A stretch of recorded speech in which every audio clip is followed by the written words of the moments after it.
Hi, everyone. Welcome back to StoryTown.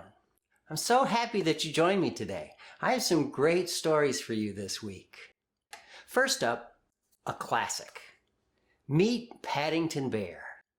Now, many of you may already know Paddington from the movies, but Paddington started out in a book a long time ago. He's been a storybook friend since 1958. That's almost prehistoric. And he's still one of my favorites. Now, if you already know Paddington, let's say hello to our old friend. If you don't know him, well, let me introduce you.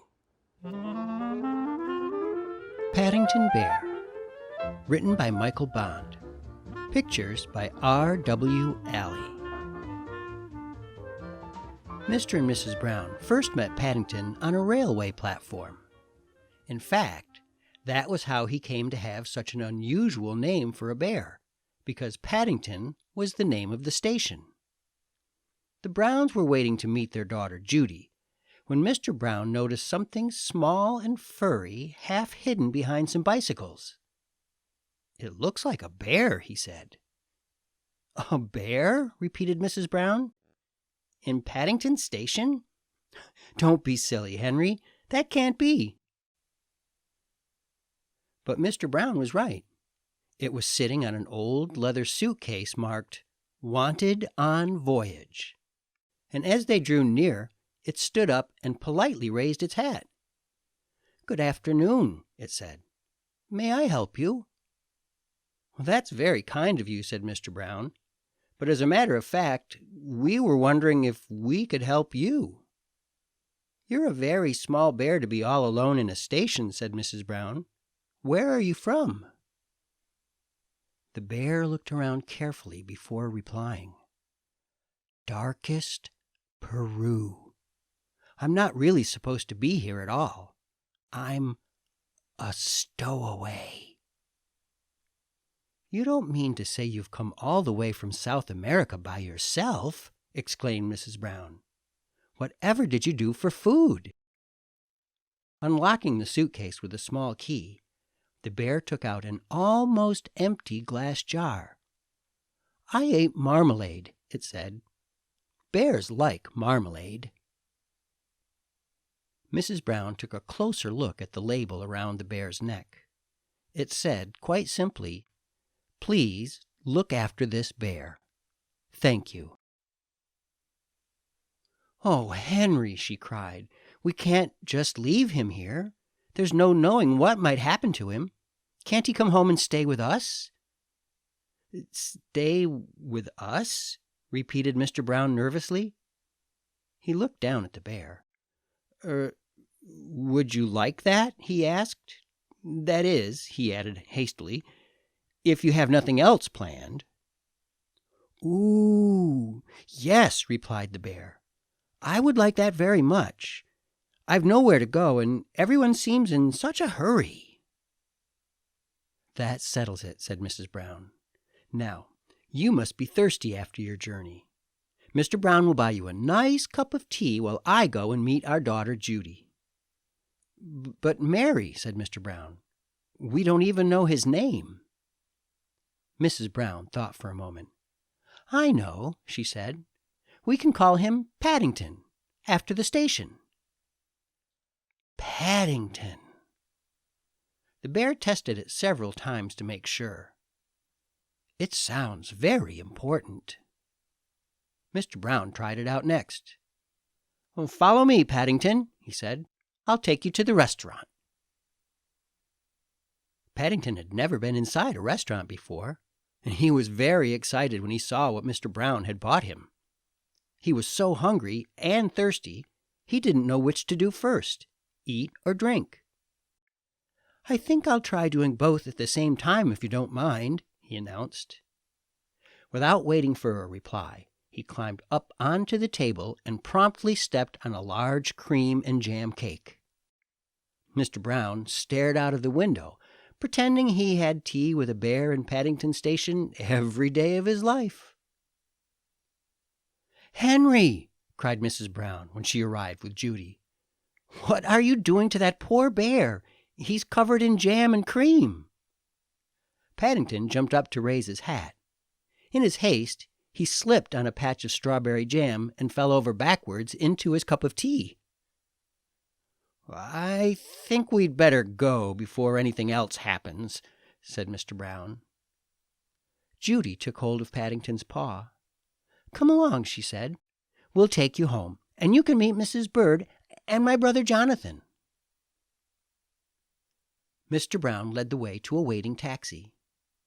"Number 32 Windsor Gardens, please," he said.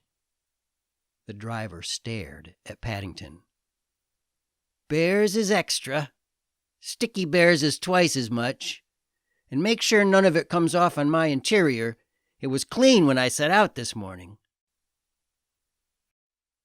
The Browns climbed into the back of the taxi, and Paddington stood on a little tip-up seat behind the driver so that he could see where they were going. The sun was shining as they drove out of the station, and there were cars and big red buses everywhere. Paddington waved to some people waiting at a bus stop, and several of them waved back. One man even raised his hat. It was all very friendly.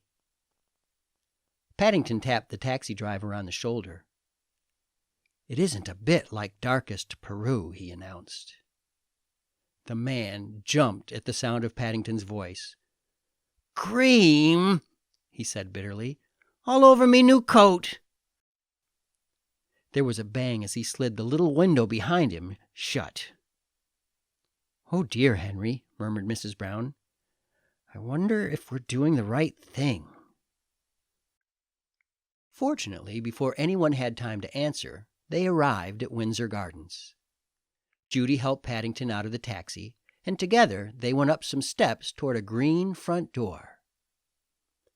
"Now you're going to meet Mrs. Bird," said Judy. "She looks after us. She's a bit fierce at times, but she doesn't really mean it. I'm sure you'll like her." Paddington peered at his reflection in the brightly polished letterbox. "I'm sure I shall, if you say so," he replied. "The thing is, will she like me?" "Goodness gracious!" exclaimed Mrs. Bird. "What have you got there?" "It's not a what," said Judy. "It's a bear. His name's Paddington, and he's coming to stay with us." "A bear," said Mrs. Bird, as Paddington raised his hat. "Well, he has good manners, I'll say that for him." "I'm afraid I stepped in some cream cakes by mistake," said Paddington. "I can see that," said Mrs. Bird. "I'd better get Jonathan to run a bath. I dare say you'll be wanting some marmalade, too." "I think she likes you," whispered Judy. While Jonathan ran the water, Judy gave Paddington some soap and a towel. But Paddington was much too busy to bother with either. First, he tried writing his name in the steam on the mirror. Then he used Mr. Brown's shaving cream to draw a map of Peru on the floor. It wasn't until a drip landed on his head that he remembered he was supposed to be having a bath. He soon discovered that wasn't as easy as it sounded. It's one thing climbing into a bath, but quite another matter getting out again, especially when the tub is full of water and your eyes are covered in soap. Paddington tried calling out, "Help!" at first in a very quiet voice so as not to disturb anyone. Then, very loudly, "Help! Help!" When that didn't work, he began bailing the water out with his hat. But the hat had several holes in it, and his map of Peru soon turned into a sea of foam. Suddenly, Jonathan and Judy burst into the bathroom and lifted a dripping Paddington onto the floor. "Thank goodness you're all right," cried Judy. "Fancy making all this mess," said Jonathan admiringly. "Even I've never made as much mess as this. But why didn't you just pull the plug out?" "Oh," said Paddington, "I never thought of that." When Paddington came downstairs, he looked so clean no one could possibly be cross with him. His fur was all soft and silky, His nose gleamed, and his paws had lost all traces of the jam and cream. The Browns made room for him in a small armchair by the fire, and Mrs. Bird brought him a pot of tea and a plate of hot buttered toast. "Now," said Mrs. Brown, "you must tell us all about yourself. I'm sure you must have had lots of adventures." "I have," said Paddington earnestly. "Things are always happening to me. I'm that sort of bear." He settled back in his armchair and stretched out his toes toward the fire. "I was brought up by my Aunt Lucy in darkest Peru," he began. "But then she had to go into a home for retired bears in Lima." He closed his eyes thoughtfully, and a hush fell over the room as everyone waited expectantly. After a while, when nothing happened, they began to get restless. Mr. Brown coughed loudly, then he reached across and poked Paddington with his finger. "Well, I never," said Mr. Brown. "I do believe he's fast asleep." "Are you surprised?" asked Mrs. Brown.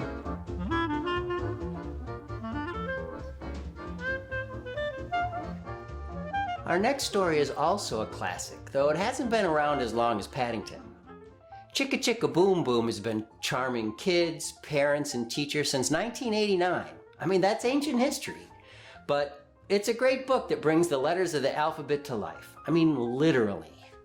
Let's take a look. Chicka Chicka Boom Boom. Written by Bill Martin Jr. and John Archambault. Illustrated by Lois Ellert. A told B, and B told C, "I'll meet you at the top of the coconut tree." "Whee!" said D to EFG. "I'll beat you to the top of the coconut tree." Chicka Chicka Boom Boom. Will there be enough room? Here comes H up the coconut tree. And I and J and Tagalong K, all on their way up the coconut tree. Chicka Chicka Boom Boom. Will there be enough room? Look who's coming. LMNOP. And QRS. And TUV. Still more. W. And XYZ. The whole alphabet up the... Oh no! Chicka Chicka Boom Boom! Skit Scat Scoodle-Doot, Flip Flop Flee. Everybody running to the coconut tree. Mamas and papas and uncles and aunts hug their little dears, then dust their pants. "Help us up," cried ABC.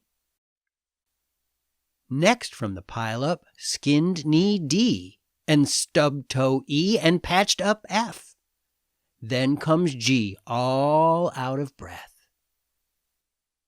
H is tangled up with I. J and K are about to cry. L is knotted like a tie. M is looped. N is stooped. O is twisted alley-oop. Skit Scat Scoodle-Doot, Flip Flop Flee. Look who's coming. It's Black-Eyed P, QRS, and Loose-Toothed T. Then UVW, Wiggle Jiggle Free. Last to come, XYZ. And the sun goes down on the coconut tree. But, Chicka Chicka Boom Boom, look, there's a full moon. A is out of bed, and this is what he said. "Dare, double dare, you can't catch me. I'll beat you to the top of the coconut tree. Chicka Chicka Boom Boom."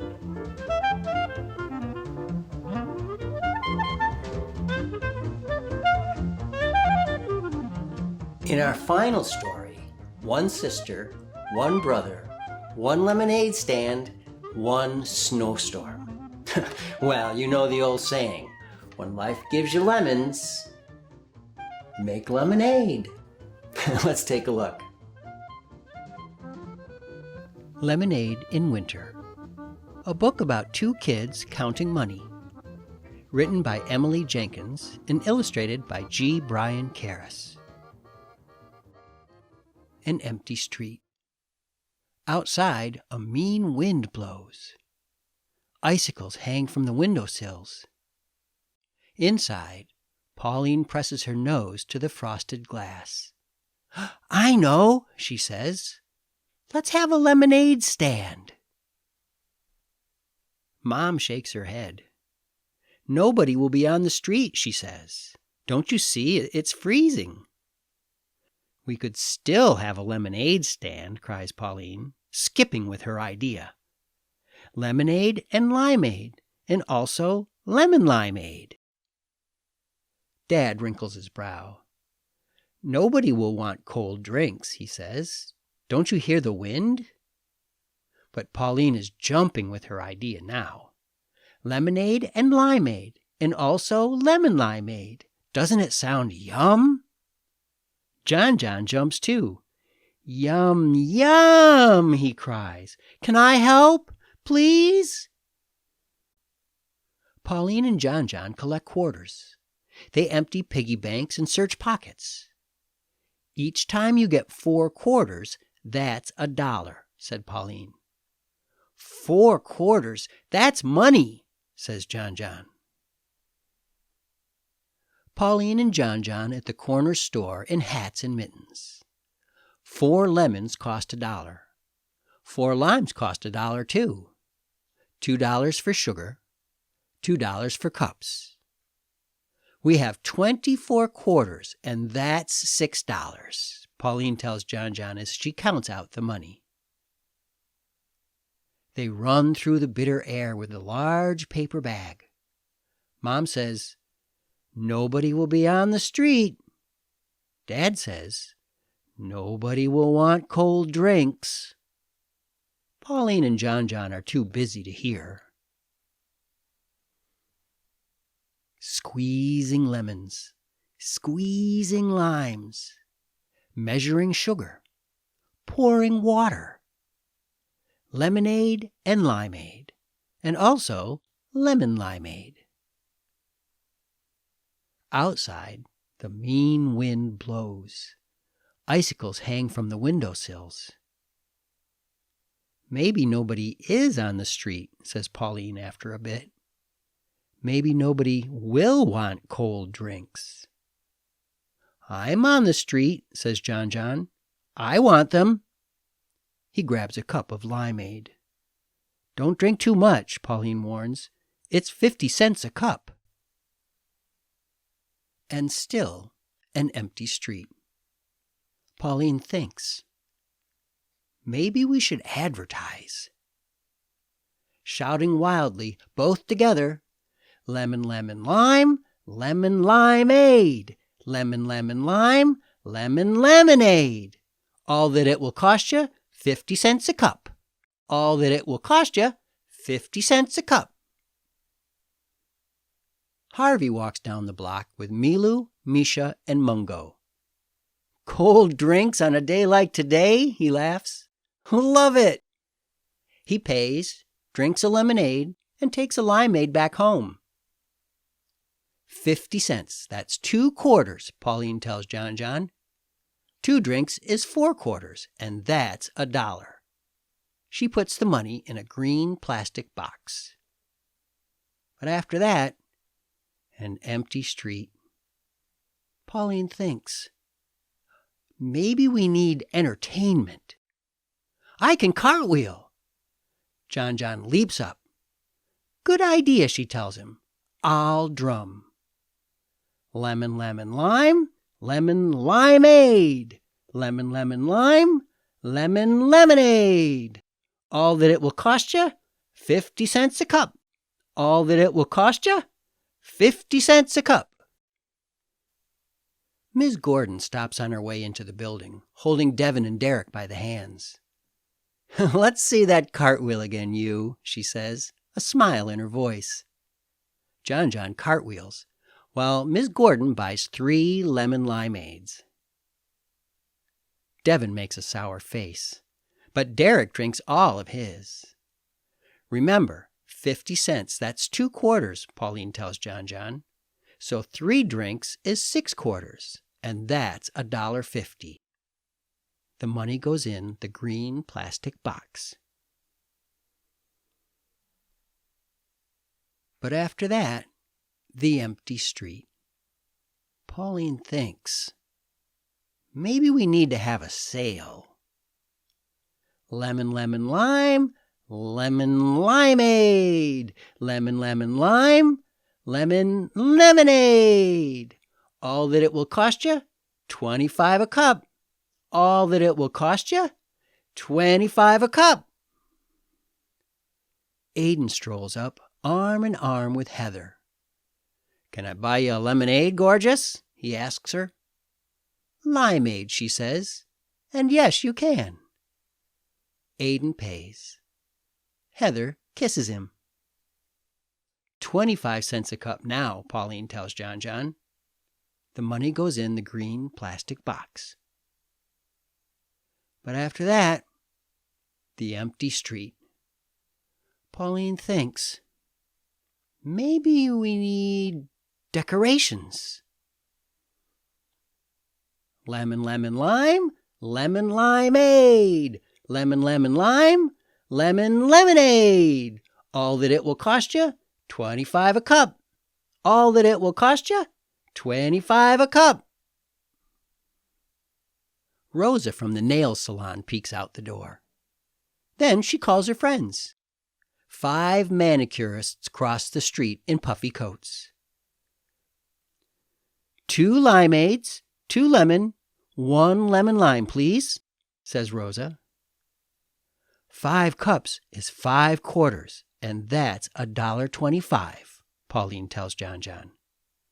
The money goes in the green plastic box. Rosa calls over her shoulder as she heads back to her shop.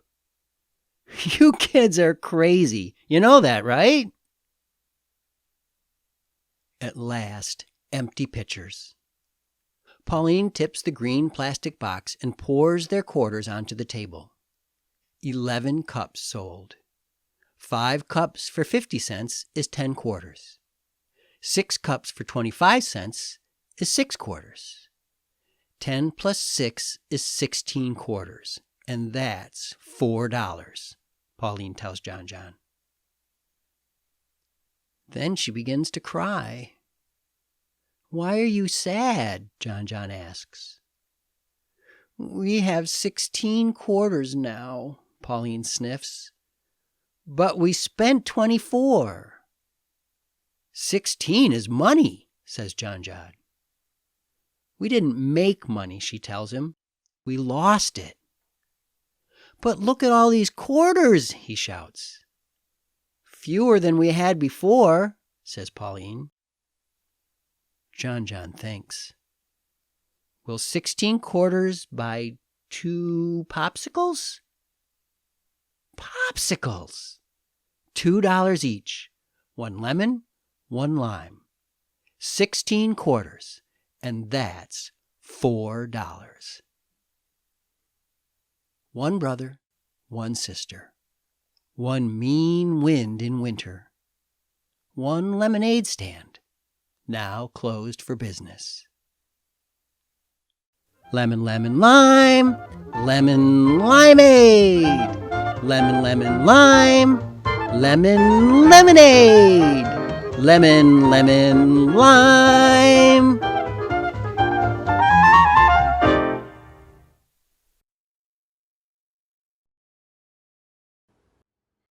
Well, I hope you enjoyed today's stories. I'll be back again next week with more stories and more fun. And I hope you'll join me. See you next time, right here in StoryTown. 1, 2, 1, 2, 3. I keep a story in my pocket and a story in my shoe. 'Cause nothing beats a story when you get to feeling blue. So slide it close beside me and I'll spin one just for you. Bet I can make you smile in a minute or two. Come on down to StoryTown. Bring along a friend. We'll keep you entertained.